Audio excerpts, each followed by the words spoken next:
anpassen, damit man jedes Gelände befahren kann. So we're actually going to change our car by going to the headquarters.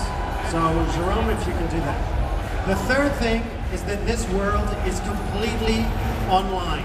So all the other cars around you could be other players or they could be AI. Also, um das Auto zu wechseln und auszutauschen, gehen wir in unser Hauptquartier. Und natürlich ist ganz klar, weil das eine Art MMO-Rennspiel ist, die ganze Welt ist online und jedes einzelne Auto, was euch begegnet, könnte ein anderer Spieler sein. So we've got a lot of cars in the game. Maybe somebody would like to suggest a car that they would like to see. Ja, wir haben so viele Autos. Hat jemand einen Vorschlag? Welches Auto sollen wir auswählen? Irgendwie, was sag mal was? Hatten wir schon, den hatten wir in der letzten Präsentation in Deutschland. Ein anderes Auto. Sagen wir mal. Ford Mustang. Ford Mustang? Yes, a perfect choice. Which year? 69. So, the classic one? The classic one or the new one? The classic one we have. Classic, he wants a classic one. So the concept of the game is to have three different types of vehicles. Classic American muscle cars and modern American muscle cars.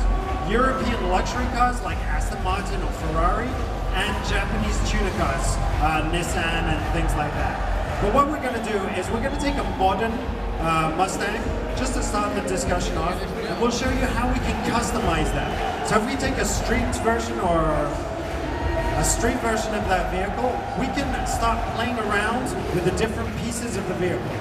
Also es gibt eigentlich im Prinzip alle möglichen, sei es jetzt europäische Luxuskarren, sei es japanische Autos, klassische Autos, amerikanische Geländewagen. Wir haben jetzt noch mal kurz den modernen ausgesucht, weil er sagt, dass er anhand des modernen Beispiels ein bisschen besser zeigen kann, wie man den customizen kann, was man alles anpassen kann. Denn letztendlich kann man sich das Auto so zusammenbauen, zwar nicht nur optisch, sondern auch von der Technik her, dass es ein ganz anderes Auto wird. So here what we're going to do is we're going to play around with the body kit. And we're going to change some of those pieces too. So if we can change the front bumper maybe just to show how the system works. We can choose different things, we can select different parts of the body. And every single car is an 11-piece, it is a 20-piece puzzle. Ja, also ihr seht, man kann wirklich alle Teile austauschen. Letztendlich sind es 20 Puzzleteile, die allein die Karosserie zusammensetzen. Und so kann man sein Auto natürlich komplett individuell gestalten. So what we're going to do now is we're going to strip the body away and we're going to show the workings of the car, the performance parts of the car. And performance is key, because performance is how you're going to be different from everybody else in the world. And you're going to tell us a little bit more about that. At its heart, The Crew is an RPG, an MMORPG.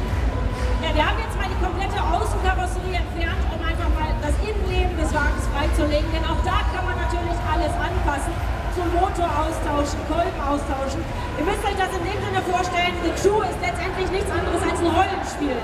Und indem ihr eure Autos modifiziert, wie ihr sonst euren Helm modifizieren würdet, könnt ihr das natürlich wie in einem Rollenspiel anpassen und weiterentwickeln. So what we're going to do now is we're going to show you how we can customize the car even more, push it to even more extreme things. So this is a street racing car, okay? That's fine. But what we're going to do is we're going to discover how we can take this Ford Mustang and transform it into a completely off-road vehicle. For example, a raid-style vehicle. Now this is the type of vehicle that you're going to need to be able to explore the Grand Canyon. For example, this is the same Ford Mustang that's completely transformed. I want that car. Ja, also wir haben jetzt gerade gesehen, wie aus einem ganz normalen Straßenauto es möglich ist, durch die verschiedenen Elemente, die man eben zur Verfügung hat, einen Geländewagen draus zu bauen. Also es steht euch völlig frei, den Grundstock, eine Basis von dem einen Wagen zu nehmen und daraus ein völlig anderes Auto zu bauen. So while Jerome will take this car out and do the takedown mission just outside of Detroit, I'm going to talk to you a little bit about your experience with the Route 909 competition.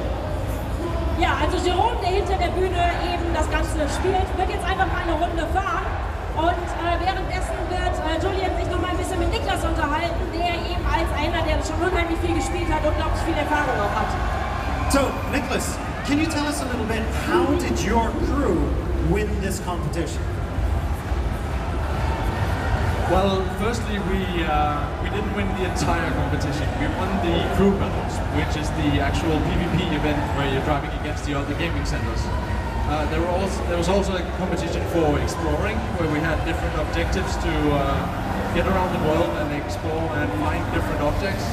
And there was also a competition to customize, where we had to make the raddest design for our car. Also er hat ihn gefragt, wie Niklas dazu gekommen ist, eben bei diesem Competition, bei diesem Wettbewerb zu gewinnen. Er hat nicht alle Wettbewerbe gewonnen, aber er hat verschiedene Sachen gewonnen. Zum Beispiel gab es eben den Exploring, also dass man die Welt erkundet. Er hat halt mit seiner Crew, also mit seinen Mitfahrern, denn darum geht es ja bei der Crew, dass man sich eben eine Gruppe von Spielern bildet, hat er verschiedene Sachen erkundschaftet und er hat eben auch unheimlich viel an den Autos selber geschraubt und seine Autos weiterentwickelt und da halt richtig coole Kreationen ausgemacht. So the crew is not only about creating a crew and doing missions cooperatively, but it's also about competition. Can you tell us a little bit about what made the difference between your crew and the other crews when you were either competing or cooperating? Well, we prepared a lot in the different cars we had available. Like we tried every single car on every single track, figuring out which car had the advantage on the different tracks, and then figured out how we could use that in a team composition and work well together in a different combination of cars.